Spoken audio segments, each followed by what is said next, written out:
మహాభారతంలో కేవలం యుద్ధంలో, ఎందుకంటే భారతం అంతా మొదలు పెట్టేవంటే ఈ జన్మకి తెగలేదు కానీ 3 రోజుల్లో యుద్ధం అవడమే కష్టం. 18 రోజుల యుద్ధం, అందులో 14వ రోజు యుద్ధం. అది పెద్ద మొత్తం లవకుశ సినిమా, 2 ఇంటర్వల్స్ ఉంటాయి. ఆ రోజే ఈయన కరుణ కూడా ఎక్కువ. భగవంతుడి పాత్ర 14వ రోజే చాలా ఎక్కువ. అటువంటి దాంట్లో భగవంతుడు నేరుగా కల్పించుకున్న సందర్భాలు మాత్రమే చూస్తాం మనం. మొత్తం భారత కథ అంతా వస్తుందని మీరు ఊహించకండి. చెప్పడం నాకు సాధ్యం కాదు, వినడం మీకు వీలు కాదు, అయ్యేది కాదు. నేరుగా భగవంతుడు ఎక్కడెక్కడ కల్పించుకున్నాడు. యుద్ధం వచ్చాక, అది కూడా భారత యుద్ధం ఎప్పుడు మొదలైంది అనేక రకాల లెక్కలు ఉన్నాయి మనకి. మార్గశిర శుద్ధ ఏకాదశి నాడు మొదలైంది అని కొందరు తేల్చారు. అందుకే ఆ రోజు మనం గీతా జయంతి కింద జరుపుకుంటాం. గీత చెప్పింది మొదటి యుద్ధం మొదటి రోజే కదా మరి, అందుకని ఆ రోజు మొదలైంది. లేదండి పుష్యమాసం అని కొందరు అన్నారు, ఆశ్వీజ మాసం అని కొందరు అన్నారు, విజయదశమి అని కొందరు అన్నారు. రకరకాల లెక్కలు ఉన్నాయి. కానీ నేను సాగర ఘోషలో భారతంలో ఉండే ఘట్టాలు రాశాను. సాగర ఘోష కావ్యం ప్రపంచ చరిత్ర అంతటినీ వర్ణించే కావ్యం. యావత్ ప్రపంచ చరిత్రలో ఉండే పౌరాణిక, చారిత్రక, మత, తాత్విక, వైజ్ఞానిక, సాంఘిక, సాహిత్య, సాంస్కృతిక అంశాలన్నీ శంకరాచార్య అద్వైతం నేపథ్యంలో వర్ణించేటువంటి కావ్యం అది. 1116 పద్యాలు. అందులో రామాయణ కథ, భారత కథ కూడా ఉంటుంది, సంక్షిప్తంగా ఉంటుంది. అందులో నేను ఖచ్చితంగా చెప్పాను, నేను లెక్క చెబుతాను యుద్ధం ఎప్పుడు మొదలైందో. అది మార్గశిర శుద్ధ ఏకాదశి, పుష్యం, మాఘవండం మన లెక్కలు. అప్పుడు మొదలవలేదు యుద్ధం. ఏనాడా కురు రూప రాక్షసులు ఆ ఇల్లాలిన ట్వీట్సిరో, ఏనాడా కురు రూప రాక్షసులు ఆ ఇల్లాలిన ట్వీట్సిరో, ఆనాడే యమలోకవాసమునగా ఆహ్వానంబులన్ పొందిరి. అప్పుడు మొదలైందయ్యా, లెక్క తెలుసుకోండి చెప్పాను. భారత యుద్ధం సభాపర్వంలో మొదలైంది. ఇంటి గుట్టు కాపాడుకుంటూ ప్రశాంతంగా కాపురం చేస్తున్న ఒక ఇల్లాలని సభలోకి ఈడ్చినప్పుడు మొదలైంది కథ. అప్పుడు భీముడు మనస్సులో, అర్జునుడి మనస్సులో యుద్ధం ఖాయం అని నిర్ణయానికి వచ్చారు వాళ్ళు. ఇంకా ధర్మరాజు గారు అప్పటికి రాలా. ఇంకా ఆయన జుట్టు పీకితే కానీ ఆయనకు అర్థం కాదు. బట్ వాళ్ళు నిర్ణయానికి వచ్చేసారు. వీళ్ళు మిగిలిన వాళ్ళు ఎలా ఉన్నా మన ఇద్దరం కలిసి వెళ్ళి కొట్టే వచ్చింది అబ్బాయి, ఇంకా అనుమానం లేదు. ఎప్పుడు వచ్చింది లేదా వదిలేదానికి ఎప్పుడు వచ్చింది? ద్రౌపదీ వస్త్రాపహరణం జరిగే 14 ఏళ్లకు వచ్చింది. 12 ఏళ్ళు అరణ్యవాసం అయింది, ఏడాది అజ్ఞాతవాసం అయింది. రాయబారాలు అటు ఇటు మొత్తం భారతదేశం, అమెరికా రాయబారులు అందరూ తిరగడానికి 1 ఏడాది పట్టింది. ఇది అయ్యాక యుద్ధం వచ్చింది. 14 ఏళ్ళు అంటే పాండవులు తాము ఎదుర్కొన్న అవమానానికి జవాబు చెప్పడానికి 14 ఏళ్ళు పట్టిందండి. మనం 14 నిమిషాలు ఆకపోతే అలాగా వెంటనే వెళ్ళి కొట్టేద్దామంటే మనమే జైలుకి వెళ్ళిపోతాం. ఇక్కడ జరగదని ఆగాలి. ఆగి ఎప్పుడు జవాబు చెప్పాలో అప్పుడే చెప్పాలి. ఏనాడా కురు రూప రాక్షసులు ఆ ఇల్లాలిన ట్వీట్సిరో, ఆనాడే యమలోకవాసమునగా ఆహ్వానంబులన్ పొందిరి. ఆ వైనంబుల్ సరిగి కృపాధములకై ప్రాణంబులన్ వీడగా సేనావాగినులేమి పాపమునరించెన్ మానవత్వం మీద. నా కోణం నాది సామాజికమైన కోణం. ఏ పురాణం చెప్పినా, ఏ ఉపనిషత్తు చెప్పినా నేను సోషల్, సామాజిక వ్యాఖ్య చేయకుండా నేను సమాజానికి ఉపయోగపడినప్పుడు వేదం అయితే నాకే, శాస్త్రం అయితే నాకే, ఎక్కాల పుస్తకం అయితే నాకే. నేను భారత యుద్ధం విషయంలో నా అభిప్రాయం ఏంటంటే, అది వదిలేయండి, అదంతా వాళ్ళ ఇంటి తగదా, వాళ్ళు చూసుకోవాలి కదా, వీధిలోకి ఎందుకు రావాలి? నరరూప రాక్షసులు కాదు, కురురూప రాక్షసులు, దుర్యోధనుడు, దుశ్శాసనుడు, వీళ్ళు. వాడికి తోడుగా ఉండే శకుని, కర్ణుడు మొదలైన వాళ్ళు. ఆ ఇల్లాలను ఎప్పుడు ఈడ్చుకొచ్చారో ఆ రోజే యమధర్మరాజు వాళ్ళకి ఇన్విటేషన్ పంపాడు. Your kindly invited to their, దానికి వచ్చేయి, అయిపోయింది. రోజులు లెక్కెట్టుకోండి. ఆ రోజే మొదలైంది యుద్ధం. అది వదిలిపెట్టండి. ఆ వైనంబులు సరిగి నృపాదములకై ప్రాణంబులను వీడగా సేనావాహినులేమి పాపమనరించను మానవత్వం మీద అని నేను కావ్యంలో ప్రశ్నించావు కవిగా. సామాన్య మానవులు 21 లక్షల మంది చనిపోయారే. ప్రారంభంలో పాల్గొన్న వాళ్ళు 21 లక్షల మంది మానవులు. ఇంకా ఏనుగులు, గుర్రాలు అవన్నీ పక్కనట్టు. మళ్ళీ ఇందులో 10 మంది చనిపోగానే 10 మందిని తెచ్చిపెట్టారు. అందుకే వ్యాస భారతంలో మీకు మొట్టమొదటి సైన్యం లెక్కలు వేరు. యుద్ధం అయిపోయిన తర్వాత ఎంతమంది చనిపోయారంటే 1 కోటి మంది వెళ్తారు. 1 కోటి మంది ఎలా పోయారు? ఇప్పుడు ఈ రోజు 1,00,000 మంది పోతే 1,00,000 మందిని తెచ్చిపెట్టారు అక్కడ. మరి వాళ్ళు పోలేదా? అంచేత 1 కోటి మంది పోవడం అనేది కూడా లెక్కే. ఇది 21 లక్షలే కదండి, 1 కోటి మంది ఎలా పోతారు అనొద్దు. వీళ్ళు పోతే వాళ్ళని తెచ్చిపెడతారు. సారథి పోయాడు, సారథిని తెచ్చిపెట్టుకోలే, ఆపేస్తారా?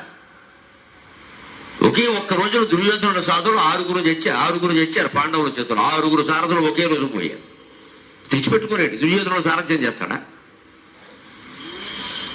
అంచేత ఈ పోయిన వాళ్ళు మళ్ళీ వాళ్ళని రీప్లేస్మెంట్ అంటారు కదా, వాళ్ళ చోట్లలో పెట్టిన వాళ్ళు లెక్కెట్టుకుంటే 21కి 5 రెట్లు వేసుకోండి, 18 కోటి మంది పోయారు, అనుమానం వెళ్ళా. ఆనాడు ఉన్న జనాభా ఎంత? స్వాతంత్ర కాలం నాడే 30 కోట్లు కదా మన దేశ జనాభా. మరి అప్పుడు ఎంత ఉంది? ఎంతమంది ఎలా పోయారు? మీ వీళ్ళేం పాపం చేశారు అని అడిగాను నేను. కవి అంటే అంతే. కవి అంటే మహాకవి శ్రీశ్రీ చెబుతాడు, కష్టజీవికి ఇరువైపులా ఉండేవాడు కవి అంటాడు. కష్టజీవి, ఆ మాట రాయండి. ఈ చివర కా ఉంటుంది, ఆ చివరి వీ ఉంటుంది. కవి అంటే అంతే. కష్టాన్ని వర్ణించేవాడే కవి. సుఖంగా ఉన్నవాడిని మేము ఎందుకంటే వర్ణించడం, వాడు సుఖంగా ఉన్నాడు.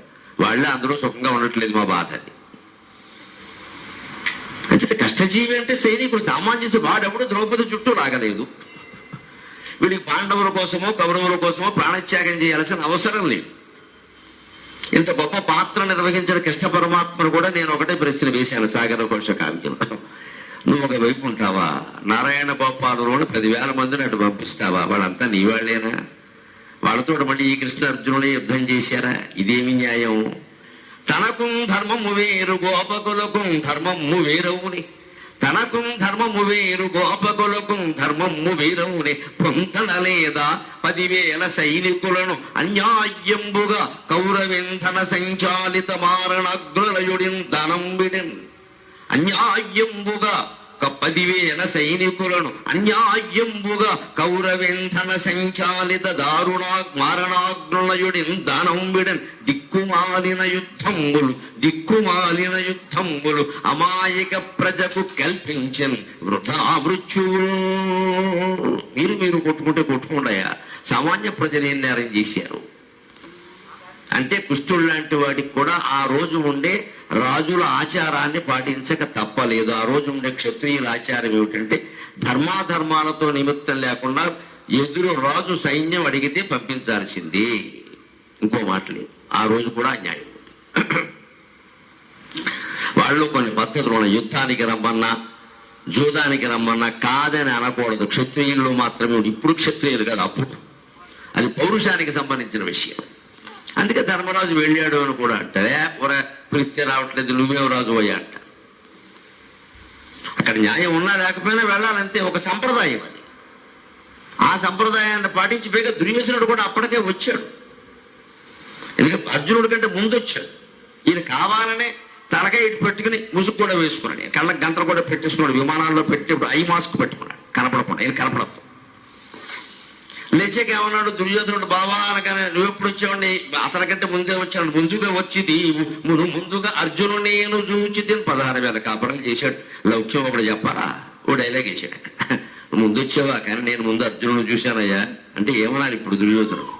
అది కృష్ణుడు లౌక్యం. ఆ లౌక్యం బలరాముడికి ఉండదు, ధర్మరాజుకు ఉండదు, ఎవరికి ఉండదు. ఆయన తప్పించుకున్నాడు.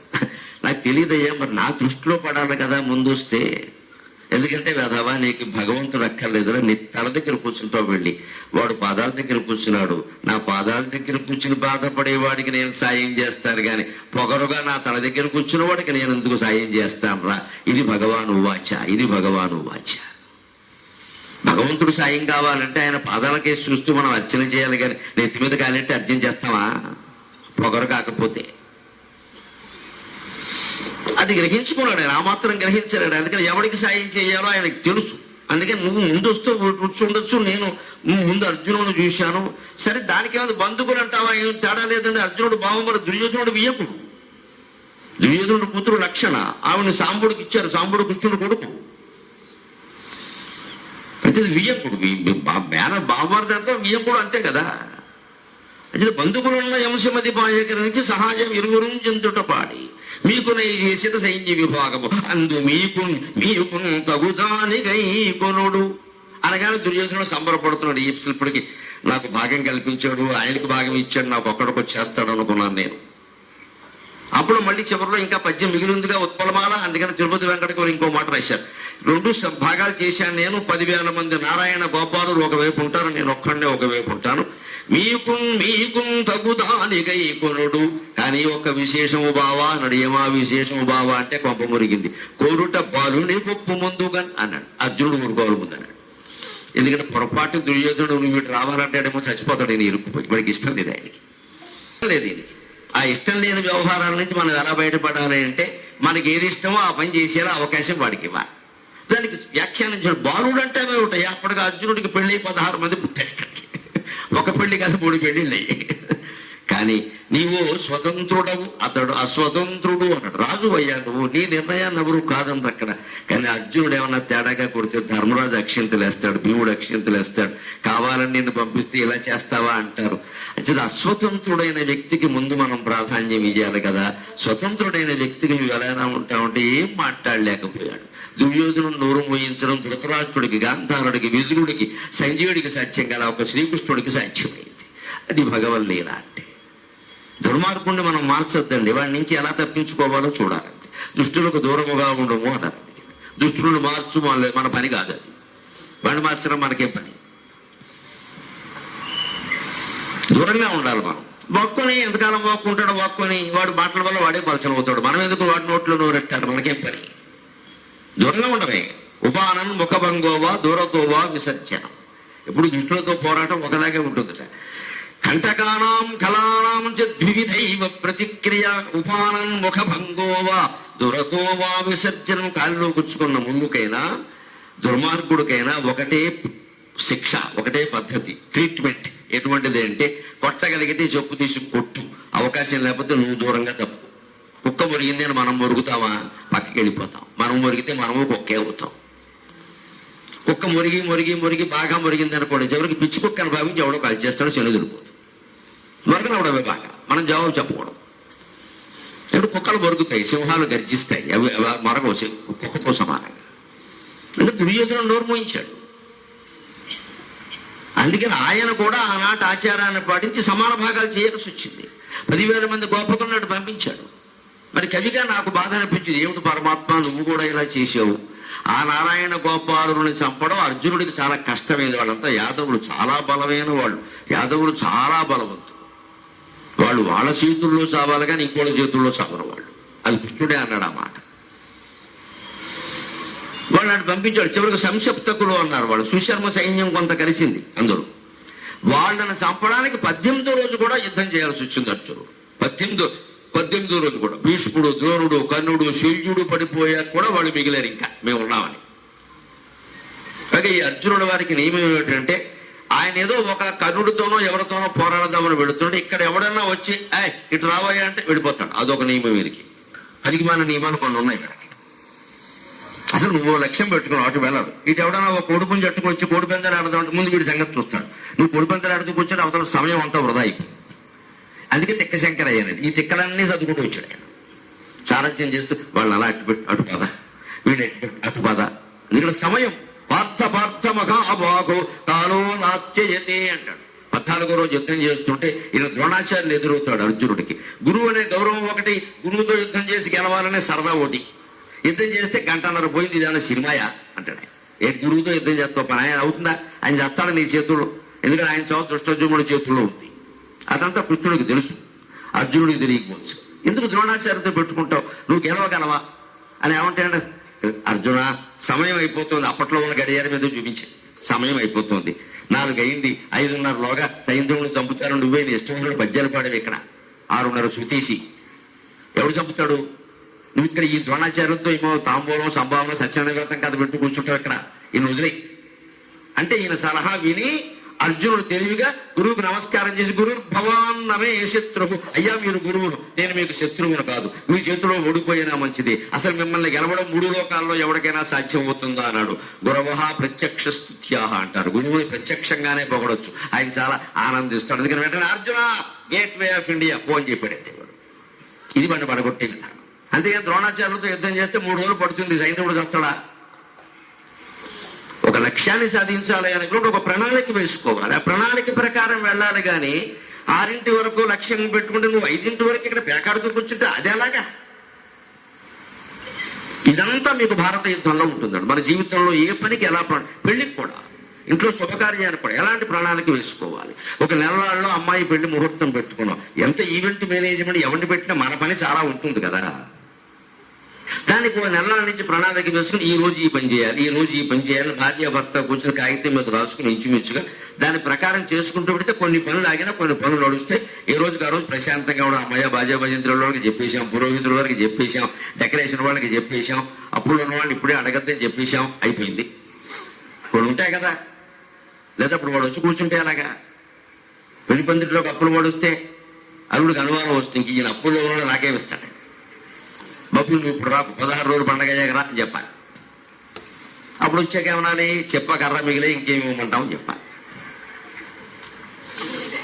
ఈ లౌక్యం ఉంటే కానీ నడవదు ఇది. అందుకని ఆయన విభాగం చేసి పంపిస్తే చివరికి ఆ నారాయణ గోపాలుని చంపడమే కష్టమైంది అర్జునుడికి, మిగిలిన వాళ్ళందరినీ వేసేసాడు. అంటే ఇప్పుడు ఈ కష్టం ఎవరి వల్ల వచ్చింది, కృష్ణుడి వల్ల వచ్చింది. అందుకని విభాగం చేసేటప్పుడు కృష్ణుడు మాట్లాడిన మాటలే మనకి యుద్ధానికి ప్రారంభం. నిజానికి భగవంతుడి పాత్ర అక్కడ మొదలవుతుంది. అటు 10,000 మంది ఉన్నారయ్యా, నేను ఒక్కడే ఉంటాను. అర్జున ఇంకొక మాట ముందే చెబుతున్నాను విను. ఆయుధముం ధరింపను అనేకగ్గముగా నొక పట్ల ఊరకే సాయము చేయువాడ. తిరుపతి వెంకట కవుల పద్యాలు. మీరు అదృష్టవంతులు. గుంటూరులో నేను పాడడం మీరు వినడం మీకు నాకు కూడా అదృష్టం. గుంటూరు అంటేనే పౌరాణిక నాటకాలకి ప్రసిద్ధి. నాటక రంగానికి ఈ క్షేత్రాన్ని మించిన క్షేత్రం లేదు నిజానికి. నాటకం అంటే చెంపోసుకు ప్రాణం ఇచ్చేస్తారు. ఆయుధము ధరింపను అనేకగ్గముగా నొక పట్ల ఊరకే సాయము చేయువాడ.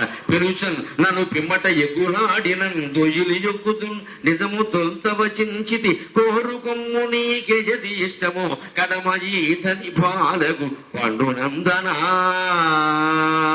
పద్యం నేను పాడాను. రాఘవ షణ్ముఖ ఆంజనేయరాజు గారు తీస్తాడు, నాకు తెలియదు. ఆయన అయితే అరగంట రాగం తీస్తాడు. తర్వాత ఇప్పుడు అర్జునుడు కోరుకోవాలో లేదో ఆలోచించాలి. యుద్ధాన్ని కోరేవాడు నేను ఆయుధం పట్టట్ట యుద్ధం చేయండి. దేనికి ఇక్కడ ఇడ్లీ తిని కూర్చుంటాడు వచ్చే రథంలో. ఇక్కడ ఇదేం భగవంతుడి పాత్ర, ఇడ్లీ పాత్ర. ఆయన చెప్పింది అది. ఇది పరీక్ష భక్తుడికి. నేనేం చెయ్యను అన్నా సరే నువ్వు నన్ను ఆశ్రయిస్తే అప్పుడు నేను చూపిస్తాను నా కరుణ. అందుకే నేనేం చెయ్యాలో నువ్వు షరతులు పెట్ట. భగవంతుడు ఎప్పుడు మన పనులు చేయమని అడగకూడదమ్మా. ఆయన పనులు మనం చెయ్యాలి. ఆయన పనులు అంటే ధర్మశాస్త్రాల్లో చెప్పిన పనులు మనం చెయ్యాలి. కొట్టుకోకండి బంధువులు, అన్నదమ్ములు కొట్టుకోకండి, భార్యాభర్తలు కొట్టుకోకండి, పిల్లలతో ఇవన్నీ ధర్మశాస్త్రాల్లో చెప్పిన పనులు. ఆ పనులు మనం చెయ్యాలి. మనం చేయడం మానేసి కొట్టేసుకుని కోర్టుకెళ్ళి నన్ను గెలిపించు. ఎవరి మీద? మీ అన్నగారి మీద, మీ అక్కగారి మీద. బుద్ధి లేదా? అన్నగారికి ఒక అరకరం వదిలేయలేమా? అక్కగారికి ఒక తులం బంగారం వదిలేయలేమా? పుట్టుకు చచ్చిపోవాలా? పైగా దానికోసం గుళ్ళోకి వెళ్ళి దెబ్బలాడడం ఆయనతోటి. పైగా రామచంద్రమూర్తి గుళ్ళోకి వెడతారా? ఆయన అనుకుంటాడు సీతాదేవికి తిరిగి సీత భరతుల మీద రిట్టేయాలనే విషయం నాకు తెలియలేదు. కూడా వచ్చి చెబుతున్నాడు ఇక్కడ. నేను మాట్లాడకుండా అరణ్యానికి వెళ్ళిపోయాను. మీరు ఇవ్వండి గుడి రిట్టేస్తట. నేను భరతుల మీద రెట్ట కూడా వేయలేదు. అయ్యయ్యో ఎంత అమాయకుని అంటే రామచంద్రమూర్తి వెంటనే సీతకేసి తిరుగుతాడు. నీకంటే అమాయకురాలు అయ్యా, నన్నేం చేయమంటా? నీకు వనవాసంగా నాకు లేదు కదా, నేను వచ్చేసి పెట్టి సర్దుకుని ఉంటుంది. కొన్ని వచ్చేమన్నా సుఖపడింది కనుక. అది కదా మన రామాయణ భారతాలు మనకి ఏం చెబుతున్నట్టు. మేము ఏం పడ్డామో ఆలోచించండి, మేము ఏం చేసామో చూడండి. మమ్మల్ని పట్టుకొడుతారంటే కోరికలు తీర్చుకోండి. మాకే తీరలేదు కోరికలు. 14 ఏళ్ళు వనవాసం ఆయన చేశాడు, 12 ఏళ్ళు వనవాసం ఏం చేశాడు? మనం ఏమనుకుంటున్నాం? ఒక్కరోజు కూడా మనకి ఏ కష్టం రాకుండా ఒక్కరోజు కూడా పని మనిషి మానడానికి వీల్లేదు. ఆ రకంగా సత్యనారాయణ స్వామి కోరికలు తీర్చాలి. మరి ఏం చేస్తాం? మన కోరికలు కోరడం కాదండి భగవంతుడి దగ్గర. మనం చెప్పిన పనులు చేయమని అడగడం కాదు. ఆయన చెప్పిన పనులు మనం చెయ్యాలి. అది పరీక్ష. అందుకని ఆయుధము ధరించను ముందే చెబుతున్నాను. నేను ఆయుధం పట్టుకోను. అని గగ్గముగా నొక పట్ల ఊరకే సయము చేయువాడు. ఆ ఊరకే అన్న ఊరికే అంటాడు. ఏదో ఊరికే బుద్ధికి తోచిన సాయం. చేతి చేత లేతలేదు. మాట సాయమే, తోట సాయం ఉండదు. ధనుసు పట్టుకో ముందే చెప్పేశాడు స్పష్టంగా. పెరుసన్నను పిమ్మట ఎగ్గులాడినం దొయ్యిలు యొగ్గుతుంది. తర్వాత ఏదో కంగారులో మళ్ళీ నన్ను బాబా నువ్వు సాయం చేయలేదంటే నేను దోషిని బట్టి క్షమాపణ కోరడం తప్ప నేను చేసేది లేదు. నేను చేయనని ముందే చెబుతున్నాడు కదా. కోరుకొమ్ము నీకే యది ఇష్టము కడమ ఈతని పాలగు పండునందనా.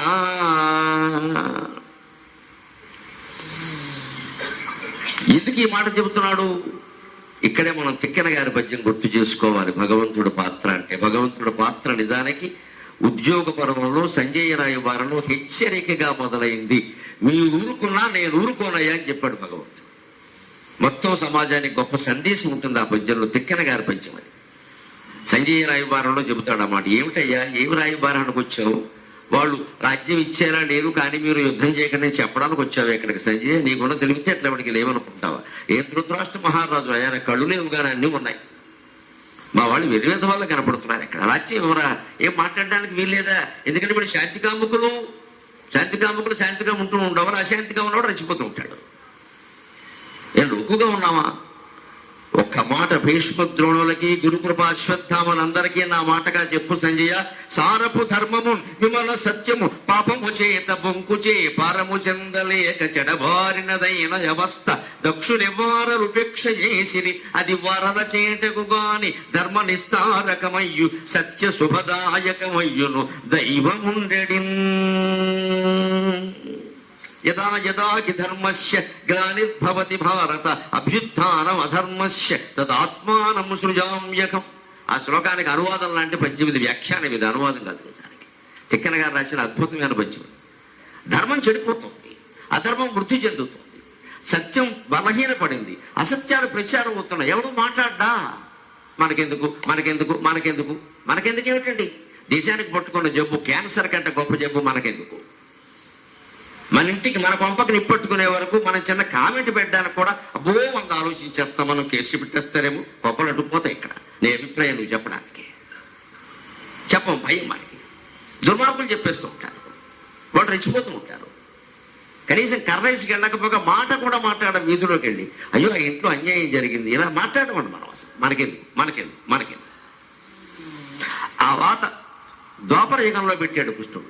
ధర్మం చెడిపోతుంటే, అధర్మం వృద్ధి చెందుతూ ఉంటే, సత్యం బలహీనపడుతుంటే, అసత్యాలు ప్రచారం అవుతుంటే ఎవరు ఊరుకుంటారో వారిని ఆ పాపం కట్టి కుడుపుతుంది, కానీ నేను ఊరుకోనని చెప్పాడు. ధర్మ నిస్తారకమయ్యు సత్య శుభదాయకమయ్యును దైవముండెడి. మళ్ళీ ఏదో రకంగా ధర్మాన్ని ఉద్ధరిస్తా, సత్యాన్ని కాపాడతా, లేకపోతే నేనెందుకయ్యా అన్నాడు. అదమ్మా భగవంతుడి పాత్ర, అది భగవంతుడి పాత్ర. మన జీవితాల్లో మనమే నీరసించి ఊరుకున్నా ఆయన ఊరుకోడు. ఆయన ఊరుకోకుండా ఉండాలంటే మనం చేయాల్సింది ఒకటే, అంత నీరసంలో కూడా నమ శివాయ నమో నారాయణాయ శ్రీమాత్రే నమః. ఆ పాట 5 అక్షరాలు పలకగలిగే ఓపికేనా లేదా? దానికి ఏమైనా జీవంతో టానిక్ పుచ్చుకోవాలా? హార్లిక్స్ తాగాల, బోర్నవేట తాగాల? అది కూడా చేయలేమో. మనకు రోగం వస్తే అయ్యో కుయ్యో ముర్రు అయ్యో అనే బదులు అమ్మా అనొచ్చు కదమ్మా, సత్యదేవా అనొచ్చుగా. అబ్బే అయ్యో కుయ్యో ఈ ఊళ్ళో ఎంతమంది ఉంటే నాకే రోగం రావాలా అంటే ఊళ్ళో వాడికి ఎవరికి నీకు బాధ లేదు. ఇక్కడ అదే 10 లక్షల లాటరీ వచ్చిందనుకో, ఊళ్ళో ఎంతమంది ఉన్నారు నాకే రావాలా అంటారు. మన అదృష్టం, మన గురుడు ఆరులో ఉన్నాడు, శిష్యుడు ఊళ్ళో ఉన్నాడని చెప్తాడు ఇక్కడ. ఇదంతా భగవంతుడు గమనిస్తాడు. అందుకే చెప్పాడు, సత్యాన్ని ధర్మాన్ని కాపాడడానికి మీరు సిద్ధపడితే ఆ పుణ్యం మీకు దక్కుతుంది. నాకు పుణ్యం అక్కర్లేదు, భగవంతుడికి పుణ్యం ఏమిటండి? నాకు పేరు అక్కర్లేదు, నాకు డబ్బు అక్కర్లేదు, లోకమంతా నాదే, నాకు మీరేమిటి ఇస్తారు? మీ తలకాయ. మీకు పుణ్యం దక్కాలంటే మీరు ఆ పని చేయండి. మీ పేరు 10 మంది చెప్పుకోవాలంటే విష్ణు సహస్రం చెప్పమంటే ఆయన చెప్పచ్చు కదా, మా భీష్ముడు చెప్పమన్నాడు. భీష్ముడు అక్కడికి నువ్వు ఎదురుగా కూర్చోబెట్టి నేను చెప్పడం ఏమిటయ్యా అర్థం లేకుండా? నారాయణమూర్తిని ఎదురుగా పెట్టి నారాయణ సహస్రం చెప్పమంటావా? నేనేం చెప్పను అంటే, నాకు బోడు పేరుందయ్యా, ఆ స్తోత్రం నీ పేరు మీద నిలబడుతుంది, నువ్వు చెప్పవయ్యా అన్నాడు. అది భగవంతుడు కరుణ, అది భగవంతుడు కరుణ. ఎప్పటికీ మన అనుశాసనిక పర్వణి విశిష్ట సంవాదే శ్రీ విష్ణు సహస్ర స్తోత్రం నామ 1,50,000 అధ్యాయగా అని చెప్పుకుంటున్నావా లేదా? మరి యుధిష్ఠిర భీష్మ సంవాదే అని ఎందుకు వచ్చింది? భీష్ముడు చెప్పబట్టే. కృష్ణుడే చెబితే ఎందుకు వస్తుంది? భగవంతుడు కీర్తి అక్కర్లేదు, డబ్బు అక్కర్లేదు, ప్రపంచం అంతా అయిందే, మనకేమిస్తాం? ఈశావాస్యమదం సర్వం యత్కించ జగత్యాం జగతు. ఈ సృష్టి మొత్తంలో మనం వింటున్నది, చూస్తున్నది, అనుభవిస్తున్నది అంతా భగవంతుడిదే. నువ్వు ఆయనకి ఏం విజయలో ఇవ్వడం, ఏదో ఆకు పువ్వు ఇవ్వడం మన సంతృప్తి కోసం, కానీ అది ఆయనకి సరిపోదు. అందుకని నువ్వు ఊరుకున్నా నేను ఊరుకోనయ్యా. కానీ ఒకటి గుర్తుపెట్టుకో, భీష్మ, ద్రోణ, అశ్వత్థామ, కృపాచార్య అందరికీ చెబుతున్నా, ఆవిడ వస్త్రాపహరణం అప్పుడు ఊరుకున్నారు. ఇవాళ మీరు ఊరుకోకపోగా దుర్మార్గుల పక్షాన్ని యుద్ధానికి సిద్ధమవుతున్నారు మరింత తీవ్రంగా. ఆవేళ ఊరుకున్నారు, కనీసం లోక్సభలో కొన్ని పక్షాలు ఇష్టం లేకపోతే బాయ్కాట్ చేస్తాయి. అది కూడా చేయలేదు మీరు. బాయ్కాట్ చేయాలి. కొన్ని చూస్తూ ఊరుకున్నారు. కొన్ని ఓటింగ్లో పాల్గొనరు. రకరకాల దరిద్రాలు ఉన్నాయి ఇందులో. కొందరు వెళ్ళిపోతారు, కొందరు ఉండి కూడా పాల్గొనరు, కొందరు ఓటేస్తారు. అందుకని ఇవన్నీ ఏం చేయలేదు మీరు. కనీసం ఏం చేయాలి? మీరు చూస్తూ ఊరుకున్నారు, పైగా ఇప్పుడు చూస్తూ ఊరుకోకుండా యుద్ధానికి సిద్ధమవుతున్నారంటే అధర్మ పక్షాన్ని భీష్ముడు, ద్రోణుడు, కృపాచార్యుడు, అశ్వత్థామ, కర్ణుడు లాంటి వాళ్ళందరూ యుద్ధం చేస్తే పాండవులు గెలవగలరా? అసలు సాధ్యమేనా? అది వాళ్ళు ఎలాంటి వాళ్ళు? ఎటువంటి వరప్రసాదాలు ఉన్నాయి వాళ్ళకి? ఇటువంటి వాళ్ళు ధర్మం తరఫున మాట్లాడాలా, అధర్మం తరఫున మాట్లాడతారు? మన జీవితాల్లో మనం నిర్ణయించుకోవాలి. మనం బలగం ఉన్నది ధర్మాన్ని సంరక్షించడానికి, కానీ అధర్మాత్మని సంరక్షించడానికి కాదు. అలా చేస్తే ఏదో రకంగా మనం కొట్టేస్తారు. కృష్ణుడు అందరినీ కొట్టించేశాడు, మొత్తం ఎవడు మిగలేదు. ఇక్కడ ఇంత మహావీరులందరూ పోవలసిందే పోయారు. అందుకని చెప్పాడు, నేను ఊరుకోనయ్యా, మీరు ఊరుకోరా, కానీ ఊరుకుంటున్నారు చూడండి అని. అందుకని ఇక్కడ ప్రతిజ్ఞ చేశాడు, నేను ఆయుధం పట్టాను, ఊరికే ఉంటా, నీకు కోరుకో అంటే. అర్జునుడికి ఆనందమైంది. ఆయన ముందే నిర్ణయించుకుని ఉన్నాడు, నాకు అవన్నీ ఆయన ఏం చేస్తాడో చెయ్యడో నాకు అనవసరం, నాతో ఉంటే చాలు. ఇది భక్తుడు లక్షణం. నందకుమార, తిరుపతి వెంకట కవుల పద్యం, అద్భుతమైన పద్యం. నందకుమార యుద్ధమున నారథమందు వసింపుమయ్య, మధ్యందిన భానుమండల విధంబున నీదగు కర్మి చేసి, నా శందనమొప్పుగాక రిపు సంతతి తేజము తప్పుగాక, నీవెందును ఆయుధంబుదరికి గమికి ఒప్పుదుగాక కేశవా. పద్యం నేను పాడాను. రాగం కొచ్చేలు కూడా సుబ్బారావు గారు పాడుకుంటాడు. ఆయన వేసేవాడు, అర్జును బ్రహ్మాండంగా వేసేవాడు. జయరాజు ఒకడు, ఆయన క్రిస్టియన్ అండి. జయరాజు బ్రహ్మాండంగా వేసేవాడు. అర్జునుడు గుంటూరే అనుకుంటా ఆయన అక్కడ. జయరాజు ఆయన వేసేవాడు, అర్జునుడు అద్భుతంగా వేసేవాడు. ఆయన క్రిస్టియన్. అదిరిపోయేలా ఉండేది ఆయన పద్యం పడింది. కొచ్చేలు కూడా సుబ్బారావు గారు ఒకడు. కృష్ణుడు అంటే ఆయన పేసపాట, ఆయన వీళ్ళందరూ కొంత పొద్దు వెంకటేశ్వరం, ఆంజనేయరాజు గారు వీళ్ళు ఉన్నారు. అర్జునుడు అంటే కొచ్చెల కూడా సుబ్బారావు గారు, లేదా జయరాజు. ఇలా కొంతమంది నటులు ప్రసిద్ధులే ఉన్నారు నాటక రంగంలో, సినిమా రంగంలో కాదు నేను చెప్పి. అలాగా ఆయన రాగం తీసేవాడు. అందుకే భక్తుడి యొక్క ఆలోచన ఎలా ఉండాలి అంటే, భగవంతుడు మనతో ఉంటే చాలు. ఇవన్నీ దేనికి? ఈ 10,000 మంది సైనికులు, 10,000 రూపాయలు, 10,000 బంగారు నాణాలు, ఇవి కాపాడవు అన్నీ. అది పరీక్ష అర్జునుడికి. అందుకని ఆయన ఆ పరీక్షలో ఆయన నెగ్గాడు, కాబట్టి యుద్ధంలో కూడా నెగ్గుతాడు. భగవంతుడు పరీక్షలో నెగ్గినవాడు. జీవితం అనే పరీక్షలో నెగ్గడం పెద్ద విషయం కాదు. ఇక్కడ వీడు కోరికల కోసం వస్తున్నాడా, ఊరికే కంగారు పెట్టడానికి వస్తున్నాడా, ఎవడి మీదో సవాల్ చేసి ఆ సవాల్ తీర్చుకోవడానికి నా దగ్గరికి వస్తున్నాడు, ఇవన్నీ సత్యనారాయణ స్వామి చూస్తూనే ఉంటాడు. ఈ వీడి సవాళ్ళని నేను తీర్చాలా, నాకేం పని ఇక్కడ? వీడు ఎవడి మీదో పందెం వేసాడు, ఆ పందెం నెగ్గాలని ఏం చేయాలంటే అందులో నాకు వాట పెడతాడు, నాకేం పని, నేనేం పందెం వేయలేదు. ఇది భగవంతుడు ఆలోచన. ఆ ఆలోచనలో ఈయన నెగ్గాడు. అందుకని ఇక్కడ అంటున్నాడు, ఖచ్చితంగా నువ్వు వచ్చి నా దగ్గర ఉంటే అప్పుడు చూడండి భగవంతుడు కరుణ ఎలా ఉంటుందో. పరీక్ష చేశాడు. ఈయన ఏమంటాడు అని కాబట్టి అన్నాడు, కూర్చోమంటున్నావు బాగుందయ్యా, ఊరికే కూర్చో, నువ్వు ఉంటే చాలు, మధ్యాహ్నపు సూర్యుడిలా ప్రకాశిస్తుంది నా రథం, నువ్వు ఆయుధం పట్టుకోవలసిన అవసరం ఏం లేదు, నేను చూసుకుంటా అన్నావు, బాగానే. కానీ ఊరికే కూర్చుంటే బాగుంటుందా? అలా వచ్చి ఎందుకు వచ్చాడు ఈయన అంటారు అందరూ. ఇదేమన్నా సినిమాయా, సరదాయా? ఊరక చూచుచుండు మను డొప్పిది గాని భవద్రధస్తు నన్బారగ చూచి నీరిపులు పక్కున నవ్వి అనాదరింతురు. ఆ సూరకులంబు మెచ్చ అర్జున, ఆ సూరకలంబు మెచ్చ రిపుసూదన తాభరముని, నీకునే సారథినై, నీకునే సారథినై, విజయ సారథి పార్థ సారథి అనునామమునంచరించదన్. ఇది భగవంతుడు కరుణ. మనం ఆయన పరీక్షలో నెగ్గే విధంగా నిరాడంబరంగా, స్వామి నన్ను ఇబ్బంది పెట్టకయ్యా, భగవంతుడే మన అదృష్టం ఉండి ప్రత్యక్షమైతే వరం కోరమంటే వరం కోరేవాడంత మూర్ఖుడు ఇంకొకడు లేడు. ఏ వరము కోరకూడదు. క్యాన్సర్ వ్యాధులను తగ్గించు అనుకోవడం, క్యాన్సర్ వ్యాధి తగ్గించి ఇంకో కడుపునే పెడతాడు, అది నువ్వు అడగలేదు కదా అంటాడు. దాని మించిపోతుంది ఇది. క్యాన్సర్ వచ్చిన వాడిని బతుకుతాడు, కడుపునే పొచ్చి ఆత్మహత్యలు చేసుకున్న వాళ్ళు చాలా మంది ఉన్నారు. క్యాన్సర్తో ఆత్మహత్య కాదు, కడుపునే పుచ్చి భరించలేక ఆత్మహత్యలు చేసుకున్న వాళ్ళు చాలా మంది ఉన్నారు. భగవంతుని మీద అపారమైన నమ్మకం ఉండాలి. అందుకని ఆయన భక్తికి మెచ్చుకుని, నేను ఊరికే ఏమీ చేయను అన్నా నన్నే కోరుకున్నాడు, ఏమీ చేయకుండా ఉంటే నా గొప్పతనం ఏమిటి? ఊరికే కూర్చో అనడం బానే ఉంది, కానీ భవద్రథస్తు నన్ను బారగా చూచి నీ రిపులు పక్కున నవ్వి అనాదరి. నీ రథంలో ఉన్నటువంటి నన్ను చూసి శత్రువులు ఏమంటారు, కృష్ణుడు ఎందుకు వచ్చాడు ఇక్కడ? గురుకు కూర్చోడానికి ఇంటి దగ్గర కూర్చోవచ్చుగా, 16,000 కాపురాలు ఉన్నాయి, మానేసి ఇక్కడ ఎందుకు? ఈయన షూటింగ్ చేస్తాడా అని ఆక్షేపిస్తారు కదయ్యా. అందుకని ఆ శూరకులంబు మెచ్చరి పుసూదన తాభరముని, నీకునే సారథినై. యుద్ధంలో రజకుని పాత్ర ఎంత గొప్పదో సారథి పాత్ర అంత గొప్పది. సారథిలో తక్కువ అంచనా వేయడానికి వీల్లేదు. పైగా కర్మ ఏమిటంటే ముందు చచ్చేవాడు సారథి, రజకుడు కంటే. రోజుకి 5-6 సారథులు మారారు చాలా మందికి, రజకుడు మారలేదు. ముందు సారథిని వేసేస్తారు, గుర్రాలను వేసేస్తారు, రథం కూలిపోతుంది, అప్పుడు ఆయన కింద పడిపోతాడు, అప్పుడు వాడిని వేసేస్తారు. పారిపోతే వదిలేస్తారు, కాళ్ళ మీద పడితే వదిలేస్తారు, అలా ఉంటే వేసేస్తారు. అలా క్షణంలో చావును తప్పించుకున్న వాళ్ళు చాలా మంది ఉన్నారు, చాలా సందర్భాలు ఉన్నాయి.